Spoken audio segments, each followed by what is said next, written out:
गोपीचंद पडळकरनं कुठल्या व्यापाऱ्याकडून वर्गणी घेतली का? या मधला एखादा व्यापारी घ्या आणि त्याच्यावरती खंडणीचा गुन्हा दाखल करा.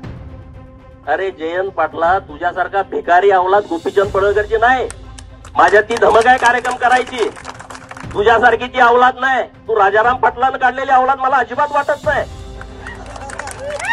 काहीतरी गडबड असणार आहे. त्याचे सासू ख्रिश्चन आहे, नवरा ब्राह्मण आहे, बाप मराठा आहे, आई कुणी आहे, असं कॉकटेल घर आहे. आणि ती लोक आता सगळी इकडं मोर्चामध्ये गोपीचंद पडळकरची आमदारकी गेली पाहिजे. अरे वा, गोपीचंद पडळकरची आमदारकी म्हणजे काय परड्यातला भाजीपाला आहे का? गोपीचंद पडळकर, आमदार गोपीचंद पडळकर सातत्यानं या ना त्या कारणामुळे चर्चेत असतात. आता गोपीचंद पडळकर चर्चेत आले ते राष्ट्रवादी काँग्रेस पक्षाचे नेते आणि राज्याचे माजी मंत्री जयंत पाटील यांच्यावर केलेल्या एका विखारी टीकेमुळे. याच विषयावरचा टॉप न्यूज मराठीचा स्पेशल रिपोर्ट, पडळकर साहेब हे वागणं बरं नव्हं. नमस्कार, मी संकेत देशपांडे, तुम्ही पाहताय टॉप न्यूज मराठी. एकेकाळी महाराष्ट्राचं राजकारण हे सुसंस्कृत आणि देशाला दिशादर्शक राजकारण म्हणून ओळखलं जात होतं. मात्र मागच्या काही वर्षांपासून ही व्याख्या पूर्णतः बदलून गेली आहे. मतभेद असावेत मात्र मनभेद नसावेत असं मानलं जाणाऱ्या महाराष्ट्राच्या राजकारणाचा स्तर पुढता ढासळला गेलाय.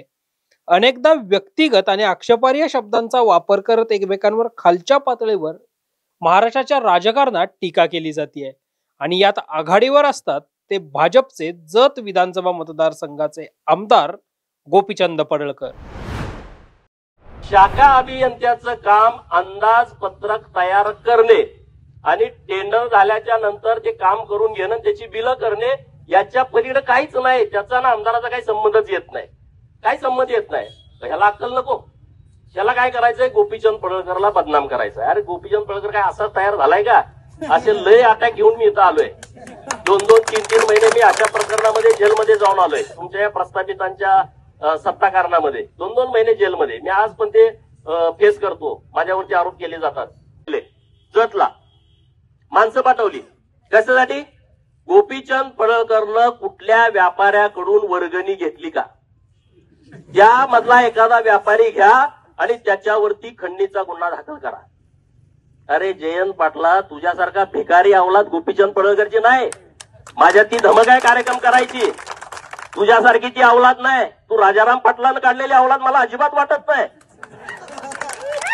काहीतरी गडबड असणार आहे. एवढ्या खालच्या लेवलला. आता माझा दांडियाचा कार्यक्रम आहे गरबाचा, ये माणसं पाठव. डोळं तिपून जाते तुझं कार्यक्रम बघताना. ऐकलं? पण अशा शब्दात टीका करण्याची आमदार गोपीचंद पडळकरांची ही काही पहिली वेळ नव्हे. या अगोदर सुद्धा खासदार सुप्रिया सुळे यांचं नाव न घेता राजकारणातलं कॉकटेल घराणं म्हणत त्यांनी सुप्रिया सुळेंवर टीका केली होती. ते घर पण तसंच आहे. ते घर एका दिवशी दगडू सेठ गणपतीच्या तिकडं मटण खाऊन जातात. तुम्हाला सगळ्यांना माहित आहे ते घर कोण आहे. त्याचे सासू ख्रिश्चन आहे, नवरा ब्राह्मण आहे, बाप मराठा आहे, आई कुणी आहे, असं कॉकटेल घर आहे.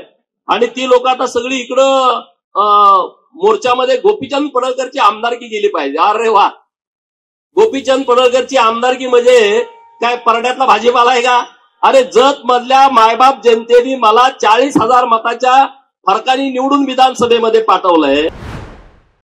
आमदार गोपीचंद पडळकर हे केवळ भाषणात केलेल्या वादग्रस्त टिप्पण्यांमुळे चर्चेत येतात असं नव्हे, तर विधानसभेतही अनेकदा गोपीचंद पडळकर अडचणीत आल्याचं पाहायला मिळालं होतं. नुकत्याच झालेल्या पावसाळी अधिवेशनात आमदार गोपीचंद पडळकर आणि आमदार जितेंद्र आव्हाड यांचे कार्यकर्ते भिडल्याचंही पाहायला मिळालं होतं.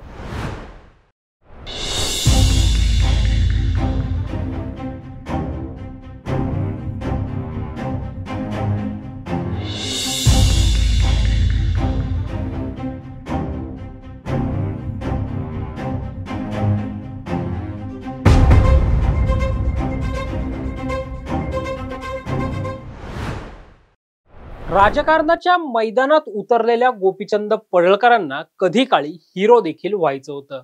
त्यामुळे राजकारणात असूनही गोपीचंद पडळकर आपली ही हौस पूर्ण करताना पाहायला मिळतात.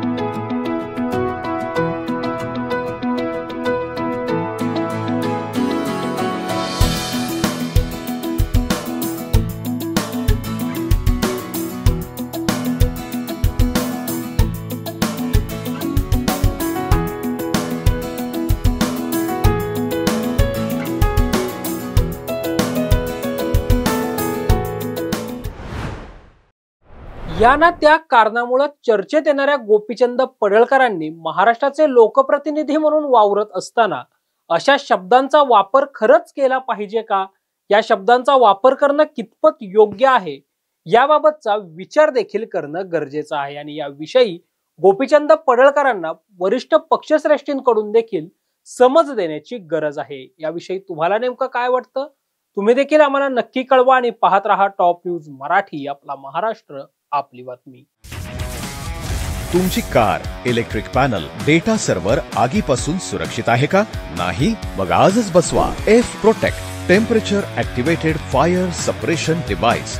यामध्ये आहे eco friendly non toxic pressurised liquid, जे आग लागल्यास क्षणार्धात ऍक्टिव्हेट होऊन आगीवरती मिळवते नियंत्रण. बसवण्यास अतिशय सोपे आणि सुटसुटीत टेकालिपचे एक दर्जेदार उत्पादन एफ प्रोटेक्ट.